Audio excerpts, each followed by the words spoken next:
Good day, duelists, and welcome to yet another spicy deck profile. Today we are taking a look at green, red, blue, black midrange, or GRUB midrange for short, or Grange for even shorter. I'm very excited to show you this deck because it is notorious in the Duel Masters community for being just incredibly fun to play. It might not exactly be tier 1, but it is still very solid. It's won tournaments, though admittedly last time that happened was a couple years ago when the meta was not so well defined. And honestly, if someone brand new to the game would ask me which deck to pick up, this right here would be my #1 recommendation. It does a great job of teaching fundamentals, and it is just the type of deck that might make one fall in love with the game of Duel Masters, at least in my opinion. So what's the deal with this deck? Well, most decks I show on this channel are very linear. They have one game plan and they focus on executing that one game plan very consistently. And that's how most successful decks are built in most trading card games. Well, this deck is different. It doesn't have one predefined game plan, it just kinda has good efficient cards and it uses this efficiency to apply pressure and build up card advantage. It's more or less the closest thing we'd have in Duel Masters to just a good card pile. The thing is, because the deck is not focused on one single objective, it can afford to run a wide variety of cards, each of which useful in a different situation. And that's what contributes to the fun aspect. There isn't a rigid game plan to follow, you just have to play with the cards you get, figure out the right time to play each of them, and make the best of the hand you are dealt. And with that long introduction out of the way, let's get into the deck list, starting with our bread and butter, one full playset of Aqua Halcus, and one full playset of Bronze Arm Tribe. I'm showing these two together because they more or less serve the same purpose. These cards both essentially give you an immediate +1 in card advantage while developing a body on board to apply pressure. We talked about efficient cards and well, it doesn't get more efficient than this in Duel Masters. If you've played this game, you know how ubiquitous these two are and for good reason, so let's not dwell on them for too long. Next up, introducing the Darkness Civilization, we have 3 copies of Locomotiver. Same idea as the previous 2 cards, it's a +1 in card advantage with a body on board, but this time, instead of generating resources for you, it disrupts your opponent's resources. And disruption is pretty much the main reason why we have Darkness in here in the first place, and it's an important component of the deck. The shield trigger also helps slow down aggro decks, and that's something to keep in mind going forward. When deck building, we always need to make sure that we have a solid anti-aggro plan. That said, the 4 cost makes it slightly worse than Bronze Arm or Halcus, which is why we only have 3 of them instead of the full playset. And speaking of the anti-aggro plan, I think it's a good enough time to introduce Aqua Surfer, probably the single best card to have in your shields in all of English Duel Masters. It happens way more often than you'd think that your opponent plays a 1-drop like a Deadly Fighter Braidclaw, plays a 2-drop like Gonta, breaks your first shield with a Braidclaw, it's a Surfer, you bounce the Gonta, you swing this into the Braidclaw, and at that point your opponent can just concede. Of course, if you have it in your hand instead of in your shields, it's not as great of a card and you're probably just gonna charge it in mana, but with that being said, it's not as bad in this deck as in others. With this deck, you want to be the one dictating the pace of the game. You want to be ahead on board and ahead in resources, and if your opponent spends their turn playing a threat, and you reply by removing that threat off the board while at the same time developing a body, that can be a huge tempo gain and it has the potential of letting you start going on the aggressive and work towards ending the game. We also run a couple 2-drops to lower the curve of the deck and allow us to start making plays earlier in the game, and for that purpose our 2-drop of choice is Quixotic Hero Swine Snout. This is for most intents and purposes a 2-mana 4000 plus power creature, which means it does an amazing job at policing the board early. And maybe some of you watching are thinking why not Gonta in this slot since the deck has both fire and nature, and you're right, Gonta is ever so slightly stronger, but here's the thing, this deck runs 4 civilizations, the likelihood of having both correct colors of mana plus Gonta in your starting hand is actually quite low. Even just having nature mana for a pig on turn 2 is not a guarantee, which is part of the reason why we're only running 2 of them, and yet with Gonta that is even more of a problem, to the point in which it's just not worth the trade-off. Plus, as we'll shortly see, this deck already runs a whole bunch of multi-civ cards, and we really can't be playing too many of those cards or we'll have our mana coming in tapped all the time, and we just can't have that. Alright, so this was kinda the core of the deck, And now that we've seen that, it's time to talk about the single most important card, the card that the deck is pretty much built around, namely Miraculous Rebirth. What Rebirth does is it destroys a creature with 5000 or less power, and it allows us to play from our deck a creature of the same cost as the one destroyed. So for just one example of what this card can do, say your opponent has a 4-boss Sanctum Guardian Q, we can destroy it with our Miraculous Rebirth, develop an Aqua Surfer from our deck, the Surfer can bounce a card, so we've removed 2 cards of the field while at the same time developing a body of our own, and that is an insane tempo game, and well, just one well-placed Rebirth can pretty much outright win you a duel. But the best part about this card, and the reason why it's so important for this deck in particular, is that it plays creatures directly from your deck.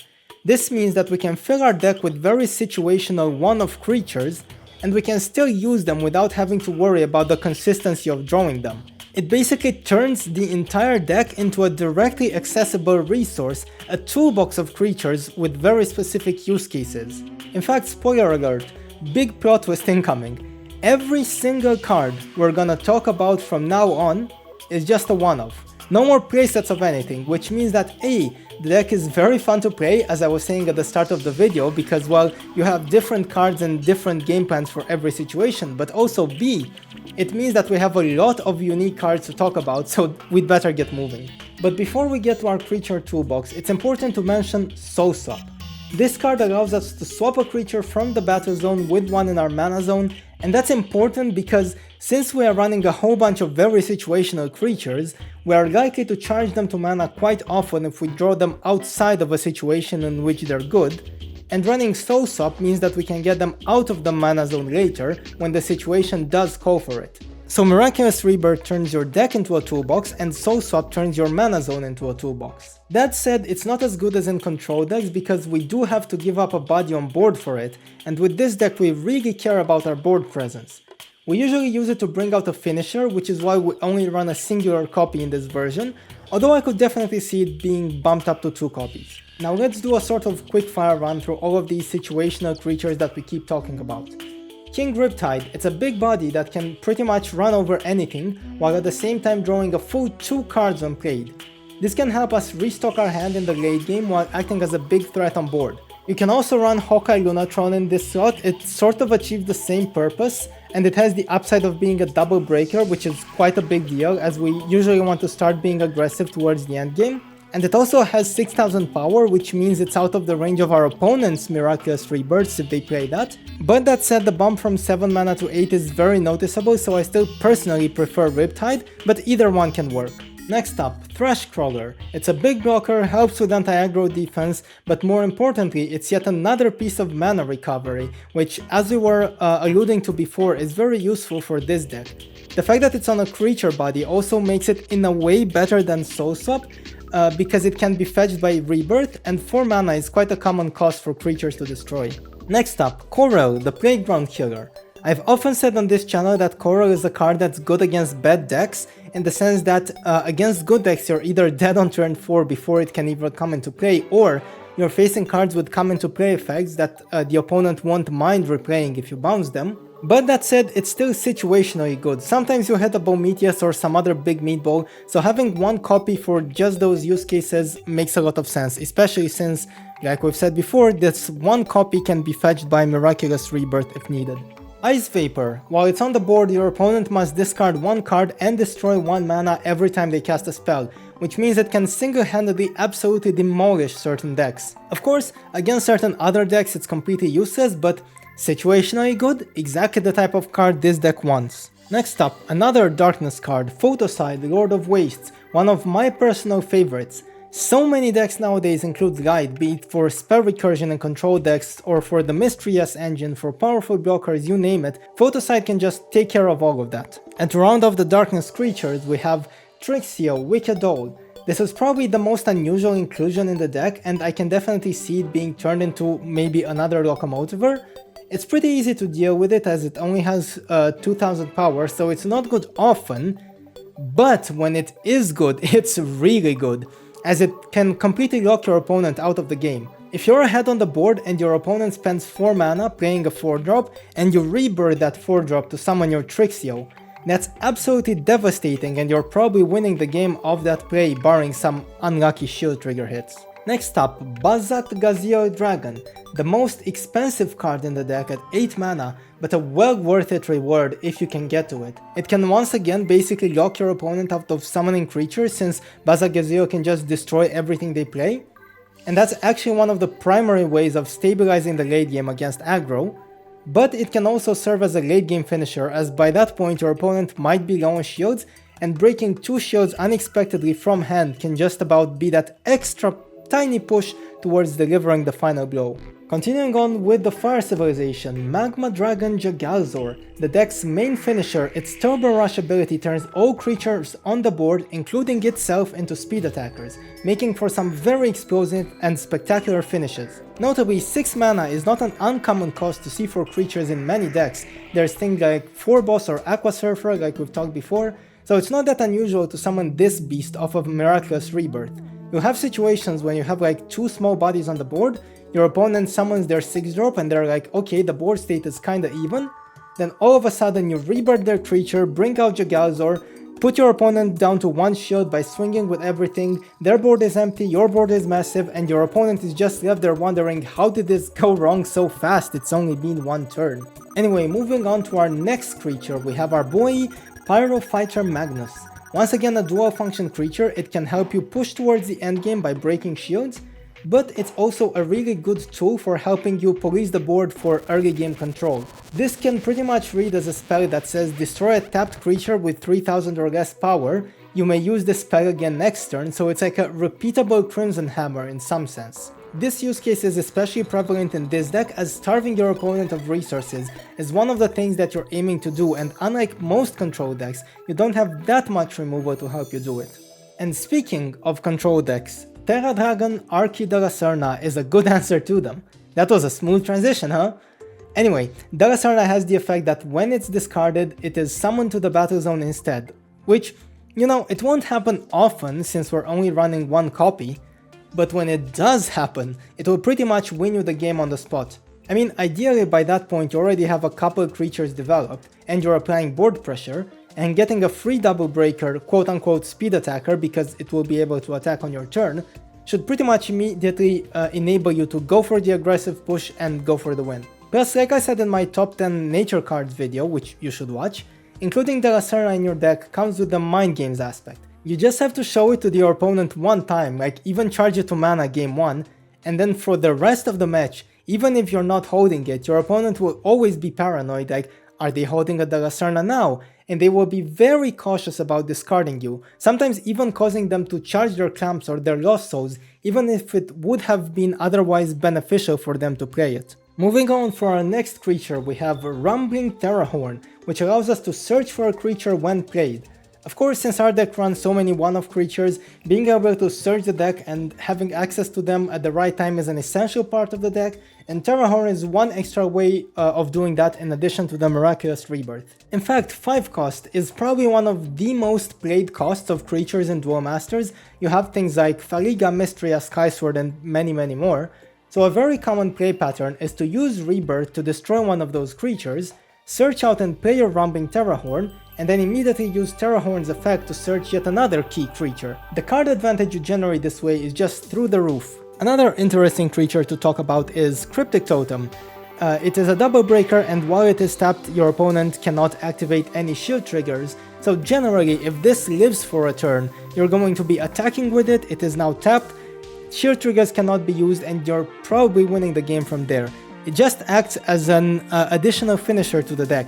It is slow in that, unlike other finishers like Bazagazi or Magma Dragon Jagalzor, it cannot attack the turn it is played, but it brings a lot of pressure with it because if it is not dealt with right away, even 1 turn with this on board can spell disaster for your opponent. And for our final creature, never thought we'd get here, we have 1 copy of Gagek the Shadow Warrior. Again, a very situational card, it can destroy a blocker and rip a card out of the opponent's hand at the same time. When it works, it's a +2 in card advantage, which is excellent, but of course your opponent needs to have a blocker on board and the card in hand, which won't happen all the time, which is why I said this is situational, Though once again 5 drops are among your most common rebirth targets, so against a lot of decks it shouldn't be too difficult to find a turn in which Garek can get its full effect. And that does it for our creatures. As you can see, a lot of situational one-offs that would normally cause the deck to suffer from consistency issues, but it's all enabled by this beautiful miraculous rebirth spell that allows us to use our deck as a toolbox. We still have spells to talk about though, so let's start with Lost Soul. This is the type of card that can single-handedly end duels, and it changes the way the opponent has to play the game because they have to respect it. Against a Lost Soulless deck, there is no punish for making your hand as big as possible, so if you have a Mystery Ass on board, go ahead and draw 10 cards with it, who cares? But if you know there's a Lost Soul in there, well, you can no longer do that, can you? It's similar to De La Serna in a way, in the sense that the threat of Lost Soul is kinda more impactful than the actual casting of the spell, which is why it's an important inclusion of the deck, even as just a one-off. Next up, as we've already established by now, we have a whole bunch of situational one-offs. These situational one-off creatures will eventually be destroyed or discarded or sent to the graveyard in some other way, and we don't want to use tools from our toolbox just because they're in the graveyard. So what do? Grave Recursion, of course.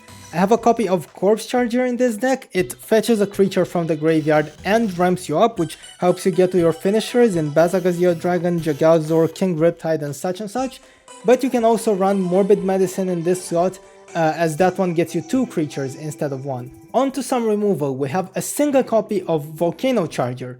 This mostly serves to complete our ramp package as a welcome addition to our playset of Bronze Arm tribes, while also providing an additional option for policing the board early. And to round up our removal package, we have 1 copy of Searing Wave and 1 copy of Apocalypse Vise. These 2 cards mostly achieve in a slightly different way the same purpose, which is to relieve board pressure if your opponent has managed to build up a big board. This deck really doesn't like playing from behind, so having a comeback card like this to re-establish the tempo in your favor is very important. And just like with Lost Soul, the very presence of these cards in your deck changes the way your opponent must play. Without them, there is no punish for going wide, but with mass removal present, going wide becomes a risky commitment instead of a no-brainer autoplay. Also, having 1 of each of these spells instead of 2 of one of them means the opponent has to consider more options when making their play, which increases the likelihood that they misplay, which is why we play 1 of each. And lastly, for our final card, we have a single copy of Miraculous Meltdown. It has the effect of equalizing shields, so for example if your opponent was careless and put us down to 0 shields, they think they might have the game in the bag, but all of a sudden we play this card, set them to 0 shields and immediately end the game by attacking with 1 of our creatures that we presumably already have in the battle zone.